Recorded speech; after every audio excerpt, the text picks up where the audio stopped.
بسم اللہ الرحمن الرحیم۔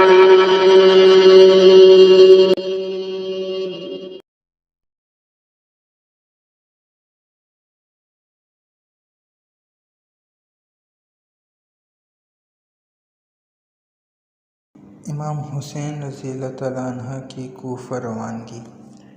امام مسلم رضی اللہ تعالیٰ عنہ کی طرف سے بہتر حالات کی خبر ملنے پر امام حسین رضی اللہ تعالیٰ عنہ کوفے کی جانب روانہ ہوئے۔ اس سفر میں امام حسین رضی اللہ تعالیٰ عنہ کے ساتھ جو افراد تھے، ان میں سے چند کے نام یہ ہیں۔ امام حسین رضی اللہ تعالیٰ عنہ کے 3 بیٹے، علی اکبر، زین العابدین، علی اصغر، ایک بیٹی حضرت سکینہ رضی اللہ تعالیٰ عنہ، 2 ازواج مطہرہ شہربانو اور حضرت علی اصغر کی والدہ۔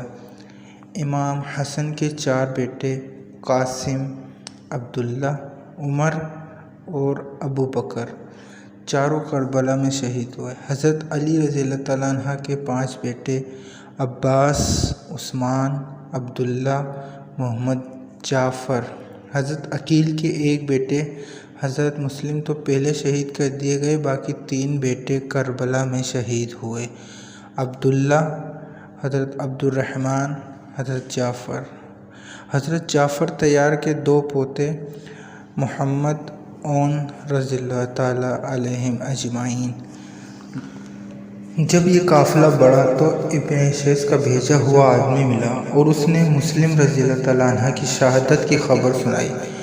بعضوں نے یہاں سے واپس جانے کا مشورہ دیا، مگر مسلم رضی اللہ تعالیٰ عنہ کے عزیزوں نے کہا، اب ہم نہیں پلٹ سکتے، یہ خون کا بدلہ لیں گے یا مسلم رضی اللہ تعالیٰ عنہ سے جا ملیں گے۔ حضرت امام حسین رضی اللہ تعالیٰ عنہ نے فرمایا کہ تمہارے بعد زندگی بیکار ہے۔ آپ رضی اللہ تعالیٰ عنہ نے واپسی کا ارادہ ترک فرما دیا اور قافلہ آگے روانہ ہو گیا۔ جب کوفے قریب آنے والا تھا تو حر رضی اللہ تعالیٰ عنہ اور ان کے ساتھ ابن زیاد کے بھیجے ہوئے 1000 ہتھیار بند سوار تھے۔ حر رضی اللہ تعالیٰ عنہ اہل بیت سے عقیدت رکھتے تھے اور ان کی شان میں گستاخی نہیں کر سکتے تھے، مگر ابن زیاد کے ہاتھوں مجبور تھے۔ حر نے امام حسین رضی اللہ تعالیٰ عنہ سے عرض کی کہ آپ ہمارے ساتھ ابن زیاد کے پاس چلیں۔ امام حسین رضی اللہ تعالیٰ عنہ نے انکار کیا۔ آپ رضی اللہ تعالیٰ عنہ نے فرمانے لگے کہ میں یہاں خود نہیں آیا، بلکہ مجھے خطوط بھیج کر بلایا گیا ہے۔ حر کہنے لگے کہ کون سے خط؟ مجھے اس کی اطلاع نہیں۔ جب امام حسین رضی اللہ تعالیٰ عنہ نے کچھ خط ان کو دکھائے تو کہنے لگے کہ میں خط لکھنے والوں میں سے نہیں، مجھے فی الحال آپ کو لے جانے کا حکم دیا گیا ہے۔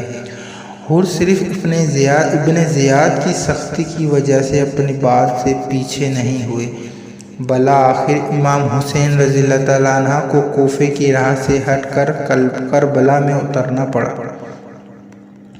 یہ 2 محرم 61 ہجری تھی۔